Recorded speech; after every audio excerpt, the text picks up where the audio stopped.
Hey everybody, it's Willy here, and I'm bringing a Wi-Fi battle against a friend Koty. And as you can tell, I really don't like his team because he has a Gengar, an Aegislash, and Greninja.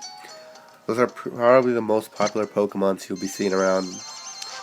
And yeah, I just started off with my Nidoking because I always feel Nidoking is a pretty good start. Actually, I don't think that. I just went out for the Nidoking for no reason. But I see that he started out with the Aegislash, so I went for the Earthquake, knowing that I could probably KO it with one hit.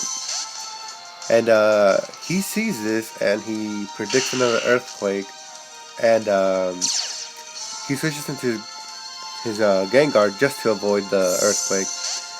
And since I am locked into the Earthquake, there's no use of having my Nidoking out.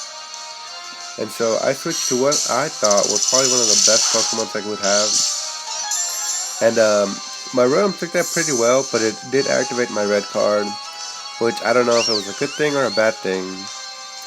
And his Sylveon comes out, and there's nothing really my Rotom can do to it. I was gonna stay in if I did get the boost up, but I did not.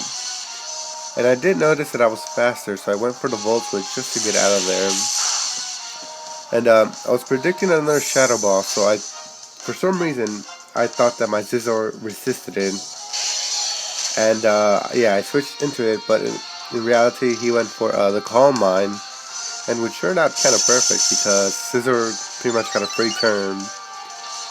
And I thought he was going to switch out whenever he saw my Scizor, but apparently he thought that he could take a Bullet Punch. Or I don't know what he thought. But yeah, I just go for a Bullet Punch right here, and I just KO it because I am a Scizor. And you know, Sylveon can't really take a Bullet Punch. And now he switches into his Goodra. That Goodra is named after me, of course, except the wet part. I switch into my Sylveon, predicting Fire Blast, or Flamethrower I should say, because that's what my Goodra has.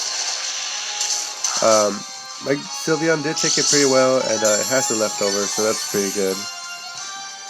But I was not expecting his Goodra to have the Sludge Bomb, and that does a heck of a lot of damage to me. And my Moonblast sadly doesn't do as much as that Sludge Bomb.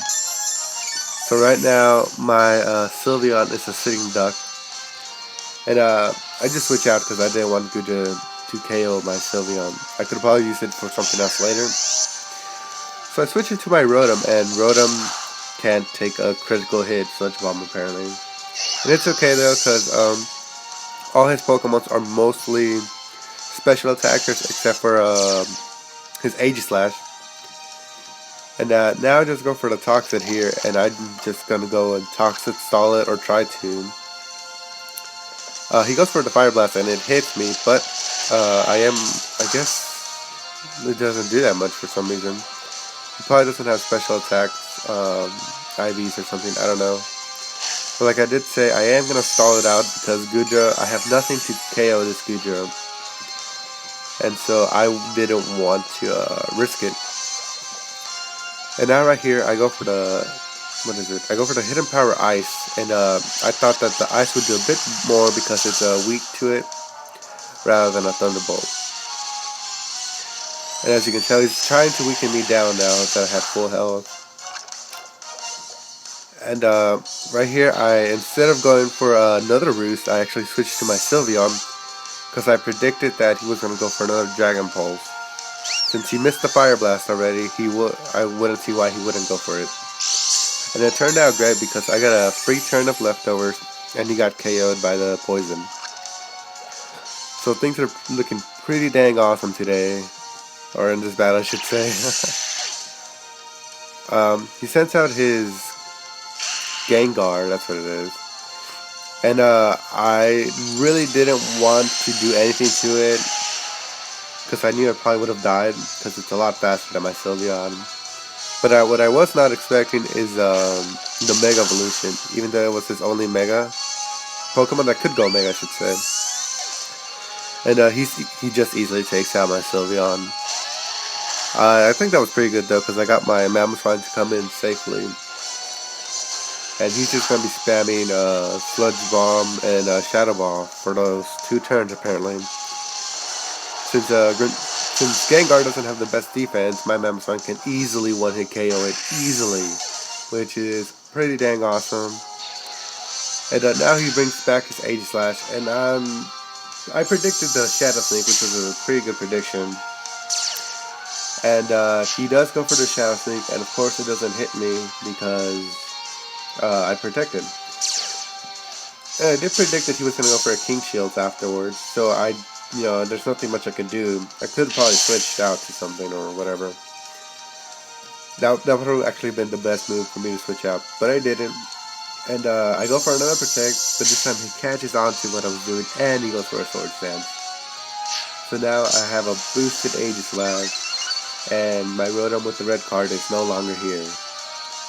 So I kind of just screwed myself over. And that's not really good, because his Aegislash is powered up, and is ready to Shadow Sneak the rest of my team. And that's what I thought it was going to do, so I was like, there goes Mammothine. And, I'm kind of worried about it, because it is Aegislash. And I know he could probably just go to defense form and, King Shield my first move, but I don't know if I was going to be able to live his next move. So he does go for the King Shield, like I knew he would, because Aegislash is kind of predictable. It's kind of like attack one turn, protect the other turn, and so on. And so this time he goes for the Shadow Sneak, and I was not too certain that I would live a +2 Shadow Sneak from it. But I do live it with only 16 HP. And and I'm just able to Earthquake it, and that's it. There goes his Aegislash. That's one of the Pokemon I had problems with, and Nidoking is a pretty good Pokemon for it. And now he switches into his Greninja, and there's not much my Nidoking can do anymore. So there's no point of actually keeping him, and he's just going to get KO'd by the Scald. It doesn't really matter, because Nidoking did its part. He took out the Aegislash, and that's all I really needed him for. So now I switch into my Megazord, and I go for the Bullet Punch to see how much damage it would do. And it does a good amount, I would say. But I noticed here that he went for the Dark Pulse. I'm like, okay, that did pretty decent amount. He's probably want to go for another one. So I predicted that, and I decided not to go for the Bullet Punch.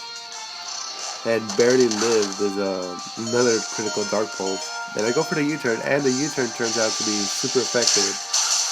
And since it's a Greninja that's dark, it gets an easy KO off of it.